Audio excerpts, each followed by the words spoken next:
Oke guys, kali ini kita akan mengomentari berita yang akan bahas tentang tuntutan-tuntutan yang diajukan oleh buruh kepada pemerintah saat demo itu dilakukan. Nah, apa saja tuntutan-tuntutan tersebut ya? Yang jumlahnya itu ada 6. Nah, untuk mengetahui konteksnya, mari kita bersama simak beritanya. Kita mulai videonya.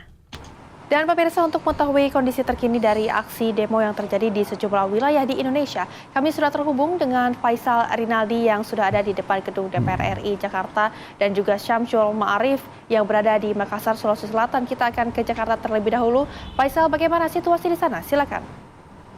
Ya, situasi bagaimana nih ya? Ya baik, selamat siang Sita, Rehana dan juga pemirsa. Untuk situasi terkini di depan gedung DPR RI Senayan Jakarta, bahwa untuk saat ini aksi unjuk rasa atau aksi penyampaian pendapat yang dilakukan oleh serikat buruh atau serikat pekerja untuk saat ini kami informasikan sudah selesai, di mana memang aksi ini tadi sudah dimulai sejak pukul 10 hingga pukul 1 siang tadi.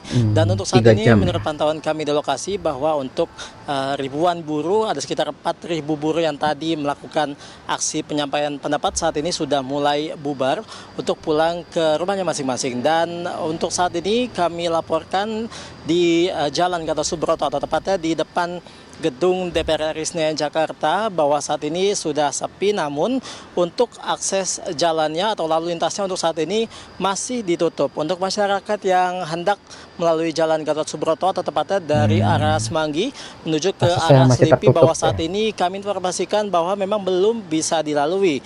Dan pukul berapa jalan ini akan dibuka, memang untuk saat ini belum ada informasi lebih lanjut dari pihak kepolisian, karena kami juga di sini masih menunggu pukul berapa arus lalu lintas atau jalur ini akan kembali dibuka untuk bisa dilalui oleh masyarakat.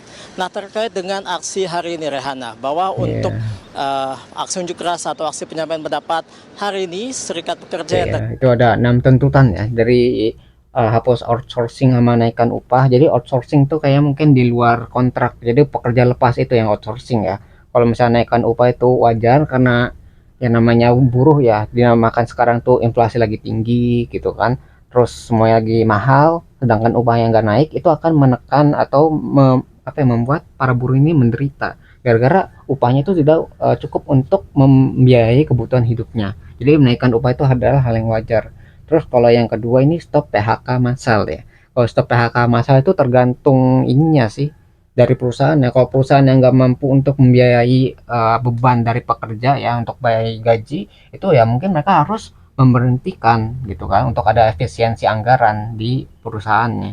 Jadi ini bisa diajukan mungkin ke perusahaan ya. Kalau perusahaannya mampu untuk me, apa ya mengemban bebannya, jadi nggak masalah. Kalau misalnya nggak bisa ya harus ada pengurangan tenaga kerja ya, itu yang kedua.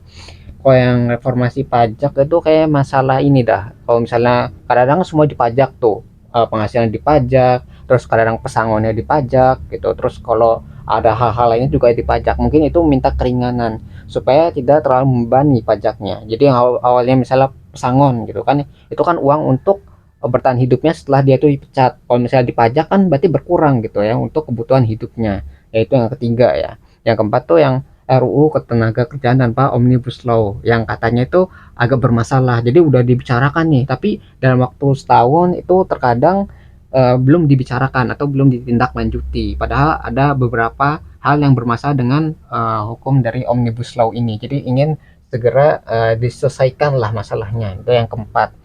Terus yang kelima itu yang RUU pengawasan aset koruptor itu harus banget disahkan karena itu sangat-sangat menguntungkan rakyat ya. Jadi yang dirugikan dari RUU ini ya, rancangan undang-undang ini adalah koruptor. Berarti kalau misalnya ada yang nggak setuju dengan peraturan seperti ini, berarti kemungkinan besar itu adalah koruptornya atau orang yang mungkin bekerja sama dengan koruptor. Itu karena kita bisa lihat dampaknya itu sangat positif ya, kalau misalnya kita bisa mengambil aset dari para koruptor tersebut supaya koruptor itu tuh para jera gitu, nggak mau melakukan aksi korupsinya. Kalau misalnya mereka korupsi tapi dengan uang korupsi mereka tidak bisa menikmati hasilnya, berarti kan mereka bekerja secara sia-sia gitu. Jadi mereka akan menggunakan cara yang lebih adil atau mencari cara yang lebih halal lah gitu. Jangan sampai mereka korupsi, karena ketika mereka melakukan korupsi berarti uangnya akan diambil asetnya gitu. Jadi mereka akan sia-sia. Jadi harusnya hukum seperti ya RUU perampasan aset itu harusnya segera ditetapkan atau segera disahkan gitu ya oleh penentu atau pembuat peraturannya. Atau yang keenam adalah revisi RUU Pemilu. Nah, ini mungkin masalah politik ya. Ya, karena ya buruh itu akan berdampak juga 24 sama serikat politik. pekerja yang tergabung dari Hmm. wilayah yang berbeda-beda dari Jabodetabek hingga Karawang menyampaikan setidaknya ada 6 tuntutan utama, di mana tuntutan difokuskan kepada para buruh menuntut pemerintah ataupun lebih tepatnya DPR RI untuk bisa menghapus sistem outsourcing. Kemudian juga para buruh dalam aksi hari ini juga menolak adanya upah rendah, dan juga ada sejumlah tuntutan lainnya seperti misalkan menuntut pemerintah untuk bisa menaikkan upah minimum nasional di tahun 2026 setidaknya 8,5 hingga 10,5%. Dan memang ada sejumlah tuntutan lainnya seperti misalkan para buruh ini menuntut DPR RI untuk bisa segera mengesahkan RUU Ketenagakerjaan tanpa Omnibus Law, kemudian juga menuntut DPR RI untuk segera bisa mengesahkan RUU Perampasan Aset, dan juga ada sejumlah tuntutan lainnya memang disampaikan pada hari ini. Namun lebih tepatnya atau fokus utamanya adalah tuntutannya adalah penghapusan sistem outsourcing dan juga menolak adanya upah murah. Dan dapat kami informasikan pula, Rehana dan juga pemirsa, memang untuk aksi hari ini kami informasikan berjalan dengan kondusif, orasi demi orasi atau tuntutan ini disampaikan dengan lantang, lebih tepatnya di atas mobil komando dan tanpa adanya provokasi dari masa aksi di sini. Berarti. Dan juga beberapa kali tadi Presiden dari Partai Buruh Said Iqbal tadi juga menyampaikan orasinya di atas mobil komando, dan juga sebagai perwakilan dari buruh ataupun rakyat menyampaikan kekecewaannya, lebih tepatnya kekecewaan terhadap DPR RI yang dinilai tidak peduli dengan kondisi rakyat untuk saat ini. Demikian Rehana, Sita, kami kembalikan ke Anda di studio. Jadi ya, itu yang bisa kita ketahui ya. Jadi 6 tuntutan itu tadi udah disebutkan. Ya ada 6. Semoga bisa segera dilaksanakan ya, karena kalau misalnya nggak dilaksanakan, nggak dipedulikan, nanti bisa berdampak ke hal yang lebih parah.